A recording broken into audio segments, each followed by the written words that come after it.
온 가족이 함께 모이는 이 추석 연휴, 또 그렇게 또 그 시간을 내어 또 오늘 주님의 예배하러 이 자리에 나온 우리 모든 사랑하는 전익교회 가족, 우리 모든 성도님들을 또한 이 시간 주님의 이름으로 간절히 축복하고 사랑합니다.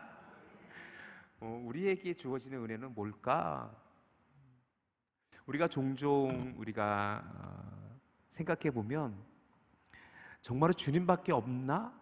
정말 주님밖에 없었나라는 질문 속에 나는 정말 주님의 은혜로만 살아왔나? 라는 것을 생각해 보게 됩니다. 우리 여러분에게 좀 묻지요. 여러분은 정말로 주님밖에 없습니까? 정말 주님의 은혜로만 살아갑니까?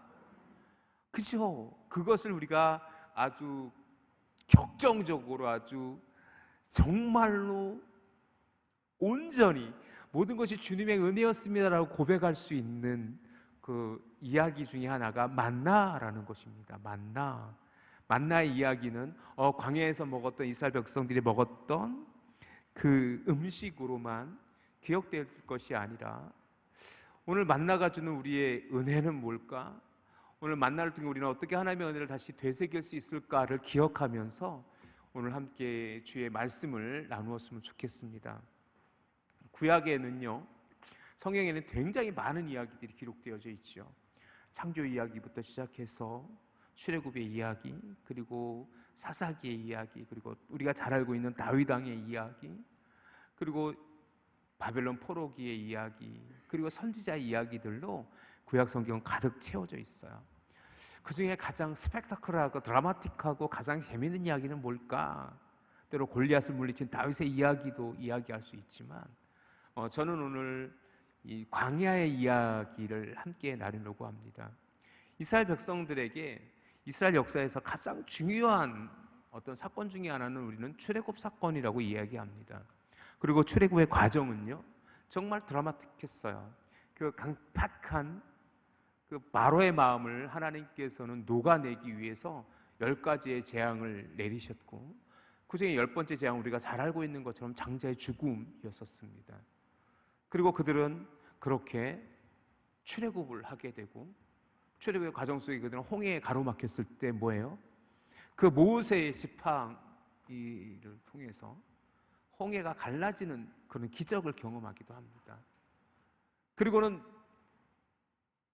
그 갈라진 홍해를 지나갈 때 애국 군대가 쫙 밀려오잖아요. 그 병거를 끌고. 그럴 때 하나님께서는 뭐예요? 다시 그 홍해물을 닫으사 그들을 수장시키는 그런 역사를 이룬단 말이에요. 자, 그 현장 속으로 한번 여러분이 들어가 보세요. 그때 여러분이 지금 여러분의 눈앞에 지금 10가지 재앙이 여러분의 눈앞에 펼쳐지고, 그 홍해가 갈라지는 기적, 그리고 뭐예요? 지금 그 홍해 속에 수장되어진 그 애굽의 군사들이 여러분이 직접 봤다고 생각해 보세요. 와, 하나님 대박! 놀라운 하나님의 은혜라고 여러분 고백하지 않을 수 없잖아요. 근데 문제는 뭐냐면 그들이 그 놀라운 구원의 역사를 통해 딱 그들이 당도한 땅은 어떤 땅이었었어요? 바로 가나안 땅으로 들어갔나요? 아니에요. 그들이 홍해를 건너고 나서 그것이 맞이한 곳은 광야예요. 수르광야, 신광야, 광야예요. 광야. 빌광 들랴, 아무것도 없는 곳이에요. 그리고 그곳에서는 뭐예요? 그들은 목마르다 부르짖고 배고프다 부르짖어요. 그것이 광야였단 말이에요. 매일같이 홍해가 열려지지 않아요. 매일같이 그렇게 하나님의 기적이 일어난 것은 아니에요. 그런데 우리 맞닥뜨린 우리 현실은 뭐예요?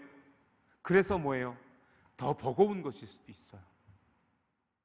그래서 더 힘든 현실에 직면해 있을 수 있단 말이에요. 그 광야에서 그들이 경험한 것은 무엇입니까? 배고픔이에요. 배고픔. 우리가 읽지는 않았지만 우리 16장 3절 말씀 잠깐만 가보시겠습니까? 16장 3절 말씀 잠깐만 되돌아가 봅시다. 우리 16장 3절에 이렇게 기록되어 있습니다. 같이 읽어봅시다. 시작. 이스라엘 자손이 그들에게 이르되 우리가 애굽 땅에서 고기 가마 곁에 앉아 있던 때와 떡을 배불리 먹던 때의 여호와의 손에 죽었더라면 좋았을 것을 너희가 이 광야로 우리를 인도하여 내어 이 온 회중이 주려 죽게 하는도다. 이스라엘 백성들의 후회예요, 후회. 결국 뭐냐면 그 놀라운 그 출애굽의 역사를 경험한 이스라엘 백성들이 정작 광야에 도착해서 그들이 했던 이야기는 뭐예요? 괜히 왔어, 괜히 왔어. 왜? 너무 힘들거든요. 먹을 게 없어요. 목말라요. 그리고 그들의 기억은 왜곡되어져 있어요. 정말 그들은 고깃가마에서 배불리 먹었습니까? 정말 그들이 애굽에 있을 때 그 고깃가마 옆에서 떡을 마음껏 구워 먹었습니까? 아니에요. 그런 적 초기에 요셉이 총리 있을 때, 그리고 요셉을 알고 있었던 왕이 있을 때는 그것이 가능했지만 요셉을 알지 못하던 왕이 다시 세워지면서 뭐예요? 그들은 이제는 애굽의 노예 신세로 전락했던 그 400년의 시간이었잖아요. 언제 그들이 고깃가마에서 마음껏 고기를 구워 먹었고 언제 떡을 마음껏 구워 먹었냔 말이에요. 그런데 뭐예요? 그 작은 괴로움 속에 그들은 하나님께 원망해요. 그리고 후회해요. 차라리 하나님, 그 애굽에 있었을 때에 그냥 거기서 죽었더라면 우리가 이 개고생은 하지 않았습니까? 라는 원망과 후회 속에 하나님 원망할 때에 그때 하나님께서 그들에게 주신 것이 무엇이냐 하면 만나였었습니다. 만나, 우리가 잘 알고 있는 만나였었어요. 자, 그래서 일단은 우리가 만나에 대해서 조금은 더 우리가 한번 생각해 보죠. 만나라는 것은 무엇이냐면 그 뜻이, 혹시 여러분에게 퀴즈를 먼저 드릴까요? 만나의 정확한 뜻이 뭔지 아십니까? 만나의 정확한 뜻. 만나의 정확한 뜻은 이게 뭐지? 이거예요. 맛있어서 만나가 아니에요. 우리나라 해석을 하다 보니까 만나가 맛있어서 만나였나 보다 하시는 분이 계신데 그건 아니에요. 히브리 원어의 이름이 만이에요. 만이란 단어이고 이걸 헬라어로 번역하면 만나라고 번역되어지고 있어요. 근데 그 뜻이 뭐냐면 이게 뭐야? 라는 뜻이에요. 이게 뭐지? 우리가 12절까지 읽었는데 15절을 가보세요. 15절. 그렇게 하나님께서 만나를 그렇게 그들에게 내리셨을 때 이스라엘 백성들이 한 고백이에요. 이렇게 돼 있어요. 이스라엘 자손이 보고, 시작. 이스라엘 자손이 보고 그것이 무엇인지 알지 못하여 서로 이르되 이것이 무엇이냐 하니 모세가 그들에게 이르되 이는 여호와께서 너희에게 주려 먹게 하신 양식이라. 이스라엘 백성이 하나님께서 만나를 내리셨어요. 처음 만나를 내리셨을 때 이스라엘 백성들이 이게 뭐지? 한 거예요. 그래서 이게 뭐지? 그래서 해서 이게 만나가 되어진 겁니다. 근데 이 모양이 어떻게 됐냐면 그 바로 앞절 14절에 보면 이렇게 기록되어져 있어요. 그 이슬이 마른 후에 광야 지면에 작고 동글며 서리같이 가는 것이 있는지라 라고 해서 그 모양이 설명되어져 있고, 민수기에 가면 민수기 11장 7절에 가면요 이렇게 기록되어져 있어요. 만나는 가시와 같고 모양이 진주와 같은 것이라, 이렇게 기록되어져 있어요. 지금 우리가 만나를 직접 볼 수 없어요. 만나는 남아있지 않으니까. 그런데 만나를 추측하면 어떤 모양이냐면 작은 동글동글한 알맹이의 열매 같은 것으로 이렇게 상상해 볼 수 있어요. 가시 같다고 해서 가시를 보여드릴게요. 이것이 가시예요. 가시 이미지, 이것이 가시예요. 가시 이게 껍데기인데, 껍데기 이미지인데 이것을 보면은 그 속에 알맹이가 있어요. 알맹이. 어떻게 보면 우리나라로 보면은 가시라는 거 우리나라에 없는 식물이기 때문에 가장 비슷한 게 도토리 열매. 도토리 그 속 까보면은 있잖아요. 도토리 알 열매. 그것보다 작은 그런 것으로 이해되어질 수 있어요. 그것이 고수풀의 열매예요. 고수풀의 열매. 그래서 어떤 성경은 이 가시를 고수풀 열매로 번역하기도 해요. 저렇게 생겼대요. 제가 여러분이 인터넷으로 가시 치면 저 그림이 나와요.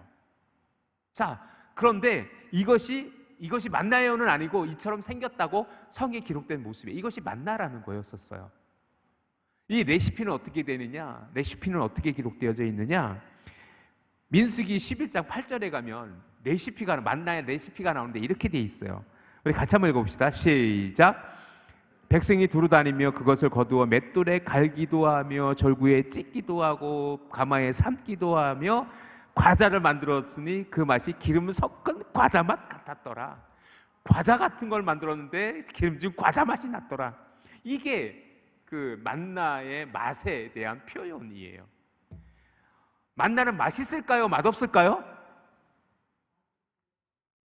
드셔보신 분 혹시 있으세요? 혹시 만나를 드셔보신 분은 없죠? 근데 우리나라에 마침 또 번역한 게 만나였어요. 그래서 맛있어서 만나구나 라는 생각도 하게 되는데, 자, 저는 여기서 다시 한번 만나가 주는 영적 의미들을 좀 되새겨봤으면 좋겠어요. 이미 좀 전에 제가 설명을 드렸던 것처럼 만나가 그들의 허락되어지는 그 광야의 상황 속을 여러분 한번 상상해 보십시오. 그들이 막 지금 하나님의 은혜로 출애굽이 됐고요.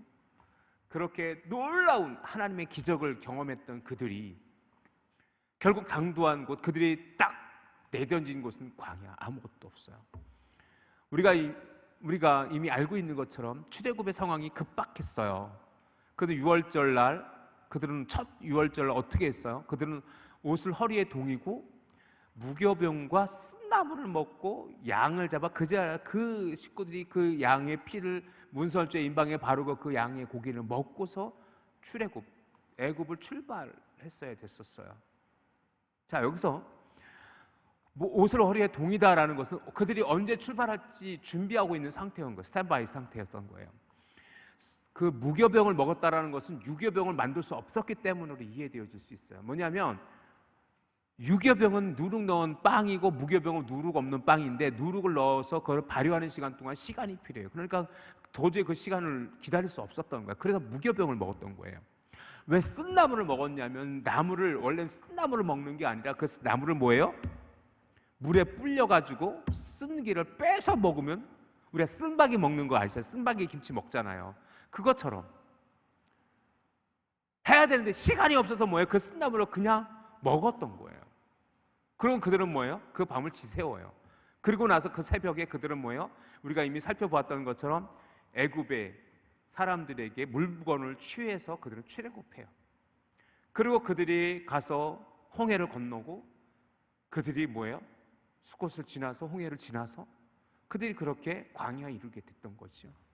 그리고 실제적으로 그 출애굽기 16장 이때쯤에 그들은 뭐예요? 아마도 한 45일 정도 있었던 그때 같았을 것 같아요.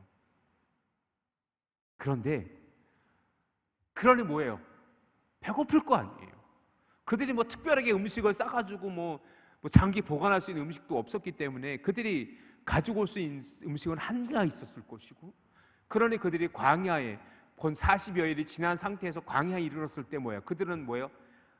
광야에서 먹을 것이 아무것도 없어요. 그러니 뭐예요? 배고픈 건 당연한 거고, 그들이 뭐예요? 배고프다고 울부짖는 것은 당연한지도 몰라요. 그런데 14절 여러분 우리 오늘 4절을 주목해 보십시오. 4절을 정확하게 4절을 주목해 보시기 바랍니다. 4절을 주목해 보시기 바랍니다. 우리 4절 한번 읽어봅시다. 시작. 내가 너희를 위하여 하늘에서 양식을 비같이 내리니 백성이 나가서 일용할 양 것을 날마다 거둘 것이라. 이같이 하여 그들이 내 율법을 준행하네 아니하나 내가 뭐하리라? 시험하리라. 즉 뭐냐면 하나님께서 만나를 주셨을 때 하나님께서는 내가 너희를 시험할 거야 라고 말씀하신 거예요. 여기서 시험하다라는 뜻은 나사흐라는 단어가 쓰이는데, 이 나사흐라는 단어는 말 그대로 시험하다라는 뜻이에요. 테스트하다, 증명하다라는 뜻을 가지고 있어요. 즉 뭐냐면 내가 너희를 시험할 거야. 만나를 주시면서 시험하신대요. 왜?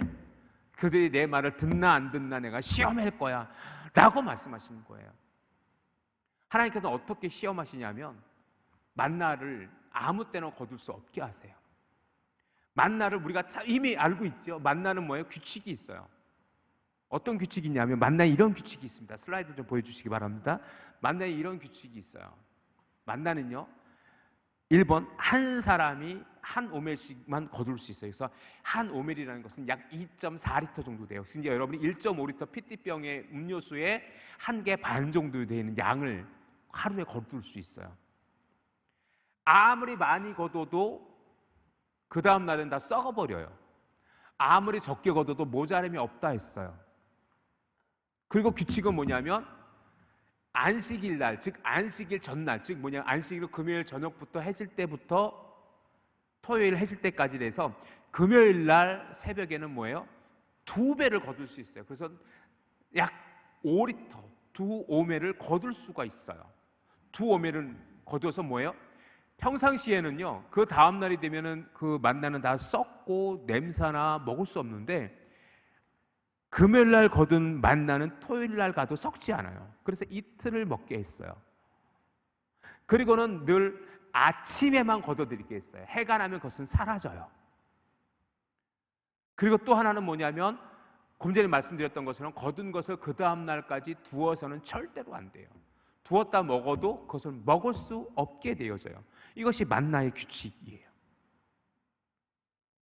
그래서 중요한 건 뭐냐면 오늘 본문 4절에 너희가 시험하리라라고 하셨던 이유가 여기에 그 만나의 규칙 속에서 잘 드러나요. 자, 그렇다면 왜 이렇게 하셨을까? 신명기 8장 16절로 한번 가보세요. 이 너무나도 중요한 본문이기 때문에 여러분 좀 찾아보셨으면 좋겠어요. 신명기 8장 16절을 찾아보면 이렇게 기록되어져 있어요. 우리 같이 한번 여러분이 자막을 참조하시고 이 본문 여러분이 직접 찾아가서 밑줄 좀 그어주시고 같이 한번 읽어봅시다. 시작. 내 조상들도 알지 못하던 만나를 광야에서 내게 먹이셨나니 이는 다 너를 낮추시며 너를 시험하사 마침내 내게 복을 주려 하심이었느니라 라고 기록되어져 있어요. 자, 결국 이제까지 만나에 대한 설명을 통해서 우리가 다음과 같은 세 가지의 영적 의미를 발견하게 되는데 이제부터 진짜 설교의 본론이에요. 하나님께서 만나를 통해 우리에게 주시고자 했던 것은 무엇일까? 우리에게 주시고자 했던 그 영적인 은혜는 무엇일까? 첫 번째, 같이 한번 읽어봅시다. 시작. 원망과 불평으로 문제가 해결되어졌다고 해서 그것이 올바른 믿음은 아닙니다 라는 거예요. 자, 여러분이 오늘 집에 돌아가셔서 16장, 출애굽기 16장을 자세히 읽어보세요. 거기에는요 반복되이 나타나는 구절이 뭐냐면 원망했다, 원망했다, 원망했다, 원망했다예요. 자, 2절에 이스라엘 자손이 온 회중이 그 광야에서 모세와 아론을 위하여 원망했어요. 왜 원망했어요? 배고프다고 원망했어요. 그래서 하나님께서 만나를 주셨던 이유를 잘 보세요. 자, 여러분 오늘 본문을 잘 읽어보세요. 자, 우리 8절을 잘 보세요. 8절을 잘 보세요. 시작. 모세가 또 이르되 여호와께서 저녁에 너희에게 고기를 주어 먹이시고 아침에는 떡으로 배불리시리니 이는 여호와께서 자기를 향하여 너희가 원망하는 그 말을 들으셨음이라. 우리가 누구냐? 너희의 원망은 우리를 향하여 함이 아니요 여호와를 향하여 함이로다. 즉 뭐냐면 만나를 주신 이유가 원망을 들으셨기 때문에 주셨대요. 여러분에게 질문을 한번 해볼까요? 하나님께서 이스라엘 백성들이 광야에서 배고픔을 알았을까 모르셨을까? 저는 알으셨다고 생각해요. 그런데 그때까지 하나님께서는 뭐예요? 만나를 먼저 내리신 것이 아니라 그들이 원망할 때까지 기다리셨던 것이 아니라 그들이 감사함으로 구해서도 반드시 이 만나는 주셨을 거예요. 아니 그들이 조금만 참아도 주셨을 거라고 저는 생각을 해요. 그런데 뭐예요? 그들은 그것을 참지 못하고 원망했어요. 그래서 하나님께서 그 원망을 들으시고 그래서 그들을 나싸우 시험하기 위해서 만나를 주셨다라고 말씀하고 계시는 겁니다. 여기서 우리가 한 가지 좀 기억할 게 있어요. 사랑하는 성도 여러분, 원망함으로 문제가 해결되어졌다고 해서 그것이 주님의 은혜는 아닐 수도 있습니다. 조금 여러분 좀 주의 있게 들어보세요. 우리가 때로 이럴 때가 있어요. 원망해, 불평해요. 그런데 어느 순간 그 일이 해결되어질 때가 있어요. 아, 하나님께서 내 기도 들어주셨네. 아이고, 이거 원망거리가 하나 사라졌네. 그것이 하나님의 은혜가 되어질 수는 없습니다. 분명히 지금 원망을 들으시고 그들에게 만나를 주셨어요. 하지만 결과론적이에요. 결과론적으로 우리가 원망했더니 하나님께서 들어 응답해 주셨네. 나도 그럼 원망하며 기도해도 하나님께서 들어 응답하시겠네. 그것을 얘기하고 싶은 건 절대로 아닙니다. 되려 그것 때문에 하나님께서는 뭐예요? 그 만나를 시험하여 주셨다라고 표현하고 있어요. 우리가 조금만 더 오늘 만나를 통해서 우리가 깨달아야 될 것은 뭐냐면, 원망해서 이 일이 되어진다 해서 그것이 하나님의 은혜가 아닐 수도 있다라는 겁니다. 우누나에 젖준다라는 식의 결론적으로, 결과론적으로 결과론적으로 이스라엘 백성이 원망했더니 하나님께서 그 문제를 해결해 주셨네요. 그것이 은혜예요? 아니에요. 아니에요. 그런데 그들은 왜 원망했을까? 그러면 도대체 왜 원망했을까? 왜 원망했을까? 엄밀히 말해서 지금 이 하나님을 향하여 원망하고 있는 이 이스라엘 백성들에게 무엇이 존재하지 않냐면, 하나님의 비전은 그들에게 존재하지 않아요. 그들은 뭐예요? 지금 가나안의 비전을 가지고 출애굽을 했을지 모르지만 지금 이들은 가나안의 비전을 다 잃어버렸어요. 그러니 원망하는 거예요. 그러니 뭐예요? 하나님을 향하여 차라리 애굽에서 죽었으면 더 나을 뻔했다고 하고 말도 안 되는 얘기를 하고 있는 거잖아요. 언제 그들이 광야에, 그 애굽에서 언제 고깃가마에서 고기를 마음껏 먹었고 언제 그들이 떡을 배불리 먹었습니까? 원래 하나님께서 그들을 출애굽시키려고 했던 이유는 출애굽기 3장 7절에 기록되어져 있어요. 여호와께서 이르시되 내가 애굽에 있는 내 백성의 고통을 분명히 보고 그들이 그들의 감독자로 말미암아 부르짖음을 듣고 그 근심을 알고 라고 기록되어져 있듯이, 하나님께서 그들의 부르짖음을 들으시고, 원래 하나님께서 분명히 가나안으로 그들이 이끄실 계획을 갖고 계셨지만 그들이 고통스러워하는 모습을 보고 하나님께서는 그들을 출애굽시키고자 작정하신 것은 맞아요. 그 하나님께서 그들이 광야에서 고통당하실 것을, 그들이 광야에서 배고플 것을 모르셨을까? 하지만 그들이 원망함을 통해서 만나를 맛보게 된 것이 결코 하나님의 은혜가 아닐 수 있다는 겁니다. 제가 여러분에게 지금 말씀드리고 싶은 건 뭐냐면, 원망하여 문제가 해결되어졌다고 해서 그 일이 하나님의 뜻이, 하나님의 은혜라고 단정 지을 수는 없다는 겁니다. 우리가 지금 기억해야 될 것은, 그럼에도 불구하고 하나님께 감사로 고백할 수 있는 저와 여러분 되어질 수 있기를 주님의 이름으로 축원합니다. 우리의 인생길이 광야길 같잖아요. 너무 버겁잖아요. 힘들잖아요. 그럴 때마다 우리가 원망함으로 문제를 해결해 갈 거예요?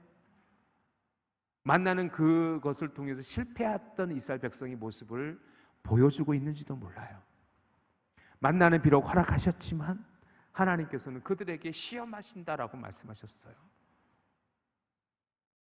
그래서 우리는 빌립보서 4장 6절에서 7절의 말씀을 좀 기억해 볼 필요가 있습니다. 빌립보서 4장 6절에서 7절 우리 같이 한번 읽어볼까요? 시작. 아무것도 염려하지 말고 다만 모든 일에 기도와 간구로 너희의 구할 것을 감사함으로 하나님께 아뢰라. 그리하면 모든 지각에 뛰어난 하나님의 평강이 그리스도 예수 안에서 너희의 마음과 생각을 지키시리라. 아멘. 믿습니까? 혹여나 여러분의 주어진 삶의 상황이 조금은 버겁고 조금은 해결되어지지 않는 문제로 여러분이 원망할 일이 있을지라도 원망하지 마십시오. 감사하십시오. 감사해도 하나님께서 그 일을 해결해 주십니다. 하나님은 어리석지 않으세요. 우리가 얼마나 고통스럽고 얼마나 우리가 힘든지 누구보다도 잘 아시는 분이 하나님이세요. 하나님은 원망함으로 우리 애가 기도할 때보다는 감사함으로 기도하는 것을 기뻐하시는 하나님이라는 것을 여러분 반드시 기억하시기를 주님의 이름으로 축원합니다. 그래서 8절에 9절에도 이렇게 기록되어져 있어요. 모세가 또 아론에게 이르되 이스라엘 자손의 온 회중에게 말하기를 여호와께서 가까이 나오라 여호와께서 너희의 원망함을 들으셨느니라 하라. 이 별코 좋은 표현은 아니에요. 그런데 하나님께서는요, 그들에게 은혜를 베푸셨지요. 그 은혜가 바로 만나였습니다. 그래서 만나의 두 번째 가장 중요한 영적인 의미는 뭘까? 시작! 하나님 마음으로 경험되어지는 만족입니다. 믿습니까?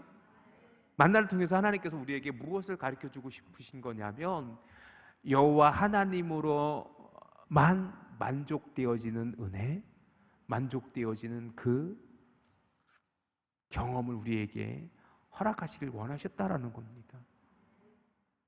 광야에서 먹을 것은 아무것도 없어요. 그래서 그들은 만나를 먹기 시작해요. 만나로 그 광야를 지나가게 돼요. 나중에는 만나도 맛없다고, 그 만난 만나를 맛없다고 하는 그 이스라엘 백성들에게 하나님께서 메추라기도 주시잖아요.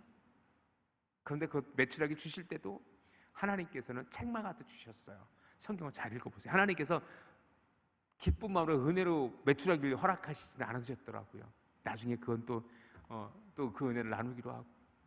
그럼에도 불구하고 하나님께서 만나를 통해서, 그럼에도 불구하고 하나님께서 우리에게 또다시 은혜 주신 건 뭐냐면, 그럼에도 불구하고 하나님만으로 만족되어지는 그런 삶을 만나를 통해 우리로 깨닫게 하신다라는 것을 여러분이 기억하시길 주님의 이름으로 축원합니다. 그래서 만나의 규칙이 그거예요. 매일 거둬라. 매일 거둬라. 일정량을 거둬라. 많이 거둬도 남음이 없고 적게 거둬도 모자름이 없다. 이것이 만나의 은혜예요. 사랑하는 성도 여러분, 기억하십시오. 하나님께서는요, 우리에게 그 모든 필요를 채우시는 분입니다. 믿습니까?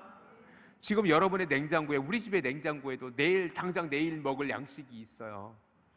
그렇다고 해서 우리의 모든 걱정이 끝난 건 아니잖아요. 그럼에도 불구하고 하나님께서 우리에게 요구하시는 믿음은 어떤 믿음이에요? 내일 일은 내일이 걱정하게 하는 거예요. 오늘의 은혜로 만족되이 살아가는 삶이에요. 그것이 만나의 은혜입니다. 우리 옆 사람에게 이렇게 인사합시다. 만나의 은혜로 살아갑시다. 시작. 아멘. 아멘. 믿습니까? 여러분에게 오늘 주신 하나님의 은혜만이 내게 허락된 은혜예요. 지금 여러분이 누리는 은혜가 바로 그 만나의 은혜라는 사실을 여러분이 반드시 기억하셔야 돼요. 이 추석 연휴 기간 1년 중에 옛말에 더도 말고 덜도 말고 한가위만 같아라라는 우리 속담이 있잖아요. 그것처럼 오늘 우리에게 더도 말고 덜도 말고 만나 같은 은혜만이 허락되어지기를 기도합시다. 그리고 그 은혜로 하루를 또 살아가는 저와 여러분 되어질 수 있기를 주님의 이름으로 축원합니다. 그러고 보니 만나와 연결되어지는 또 하나의 말씀이 있는데, 그것이 뭐냐면 잠언서 말씀이에요. 잠언서 말씀 잠깐만 볼까요? 잠언서 30장 7절에서 9절 말씀 잠깐 볼게요. 잠언서 30장 7절에서 9절 말씀 우리 같이 한번 읽어봅시다. 시작. 내가 두 가지를 주께 구하였사오니 내가 죽기 전에 내게 거절하지 마시옵소서. 곧 헛된 것과 거짓말을 내게서 멀리 하옵시며 나를 가난하게도 마옵시고 부하게도 마옵시고 오직 필요한 양식으로 나를 먹이시옵소서. 혹 내가 배불러서 하나님은 모른다 여호와가 누구냐 할까 하오며 혹 내가 가난하여 도둑질하고 내 하나님의 이름을 욕되게 할까 두려워함이니이다. 이것이 잠언서 30장에 기록된 아굴이라는 사람의 기도예요. 아굴의 기도라고 알려져 있는 본문이에요. 너무 멋지지 않아요? 저는 이 아굴의 기도가 참 좋습니다. 하나님 내게 필요한 것을 채우시되 가난하게도 마옵시고 부하게도 마옵시고라는 기도를 함부로 할 수 없는 기도인데 아굴은 해요. 멋지잖아요? 멋지잖아요? 여러분도 이 아굴의 기도를 여러분이 할 수 있기를 주님의 이름으로 축원합니다. 그래서 여러분이 부자가 되지 않기를 원하는 건 아니에요. 아굴의 기도는 무엇을 얘기하고 싶은 거예요? 하나님 앞에서의 만족됨이에요. 혹시 내가 너무 가난해서 도둑질할 하나님 영광 가리울까봐, 혹시 내가 너무 부자여고 너무 풍족해가지고 하나님 뭔 필요가 있어! 라고 그렇게 하나님을 향한 믿음이 약해질까봐, 차라리 나는 그렇다면 하나님 나 부자 되기 싫습니다 라고 고백하는 게 아굴의 기도 아닙니까? 사랑하는 성도 여러분, 어때요? 오늘 우리에게 그러한 믿음의 고백이 있습니까? 하나님이 주시는 여러분의 은혜가 오늘 그 만나로서의 은혜로 채워질 수 있기를 주님의 이름으로 축원합니다. 더도 말고 덜도 말고 만나 같은 은혜만 오늘 내게 주는 은혜로 또 하루를 살게 하여 주옵소서라는 믿음의 고백이 저와 여러분에게 허락되어지기를 저는 간절히 기도합니다. 그리고 세 번째 우리가 기억해야 될 것은 뭐냐면 마침내 복 주시길 원하시는 하나님의 은혜였었어요. 셋째로 시작. 여호와 하나님의 복을 위한 과정으로서의 만나입니다. 자, 좀 전 읽었던 우리 신명기 8장 16절 말씀 정확하게 다시 한번 봅시다. 신명기 8장 16절 말씀 이렇게 기록되어져 있어요. 시작. 내 조상들도 알지 못하던 만나를 광야에서 내게 먹이셨나니 이는 다 너를 뭐하고 낮추시며 너를 뭐하고 시험하사 마침내 내게 뭐를 복을 주려 하심이었느니라. 믿습니까? 아멘. 결국 뭐냐면 마침내 하나님께서 그들에게 복을 주시기 위해서 그들을 낮추시고 그들을 시험하셨고 그들을 뭐예요? 하나님께서 복된 자녀로 세워가기 위해서 이 만나라는 것을 허락하셨다라는 거예요. 하나님께서 만나를 내려주시면서 마음껏 먹어, 배 터지게 먹어. 내일 걱정 있으면 내일 거 미리도 걷어놔봐. 내일 또 먹으면 되지. 부족해? 또 줄게. 그러지 않으셨어요. 필요한 것만 걷어. 2.4리터야 한 오멜이야. 내일 거 미리 걷어. 쓸데없어. 내일 거 걷어봤자 다 썩을 뿐이야. 오늘 것만 내가 걷어. 그것으로도 충분해라고 말씀하신 것은 뭐냐면 그것을 통해서 뭐예요? 하나님만은 두 번째 하나님만이 만족되어지는 삶으로서의 만나를 고백할 수 있다면 마침내 하나님께서 우리에게 복 주시는 하나님을 그 만나를 통해 경험하게 된다는 것을 하나님께서 깨닫게 하시길 원하셨던 것 아닙니까? 사랑하는 성도 기억하십시오. 우리가 하나님의 은혜를 경험한다는 것은 뭐냐면 그렇게 날마다 경험되어지는 은혜가 쌓여 어느 순간 모든 것이 하나님의 은혜구나 라고 고백할 때 그 감격, 그 은혜가 진짜 믿음이고 진짜 은혜라는 사실을 여러분이 기억하시기를 주님의 이름으로 축원합니다. 마침내 복 주시기 위해서 만나러 허락하셨던 것이요. 지금 우리는 2022년 추석 명절의 연휴 기간 중에 있는 주일의 예배를 드리고 있어요. 사랑하는 성도 여러분, 오늘 은혜가 오늘로서 끝나는 것이 아니라 우리 가운데 계속 그 날마다 허락되어지는 만나와 같은 은혜가 저와 여러분에게 허락되어질 수 있기를 주님의 이름으로 축원합니다. 이제 말씀 좀 정리해 보시오. 이 만나는 실제적으로 언제 그치게 되냐면 길갈이라는 곳에서 그치게 됩니다. 그들이 가나안 땅에 발을 내디뎠을 때 만나가 그쳐요. 그 이스라엘 백성이 먹었던 땅에 내린 만나는 그쳤을지라도 오늘 우리에게 날마다 허락되어지는 하나님의 은혜의 만나는 계속되어지는 줄 믿으시길 주님의 이름으로 축원합니다. 그 은혜로 우리가 또 살아가는 거예요. 그 은혜를 가지고 또 하루를 살아가는 것이고 그 은혜로 말미암아 마침내 하나님의 복을 누려가는 저와 여러분 되어질 수 있기를 주님의 이름으로 축원합니다. 이제 말씀을 정리하며 함께 기도하길 원합니다. 하나님께서는 만나를 통해 이스라엘 백성을 광야에서 먹이셨고 만나를 통해 하나님을 만족하는 하나님으로만 만족되어지는 경험을 하게 하셨고 신명기 8장 16절의 말씀처럼 마침내 복 주시는 하나님을 경험케 하기 위해서 하나님께서는 그 만나를 그들에게 허락하셨던 겁니다. 분명히 그들이 원망하며 만나를 먹을 것을 구했을 때 허락되어지는 것이 만나였을지라도 그 원망 섞임으로 그들이 응답되어진 게 아니에요. 그들에게 응답되어진 게 결코 아니에요. 원망함으로 이루어갈 것은 아무것도 없습니다. 원망으로 혹 이루어진 일이 있을지라도 그것은 하나님께서 기뻐하시는 것이 절대로 아닙니다. 사랑하는 성도 여러분, 오직 오늘 하루 하나님께서 주신 그 은혜의 만나로 그것이 영적인 은혜 또한 육적인 은혜 우리에게 베푸실 하나님의 모든 계획하심의 은혜로 오늘 하루도 그리고 내일도 그 다음 날도 우리의 삶이 그렇게 날마다 경험되어지는 은혜의 만나로 충만하게 채워지며 그 은혜로 살아갈 수 있는 저와 여러분 되어질 수 있기를 주님의 이름으로 축원합니다.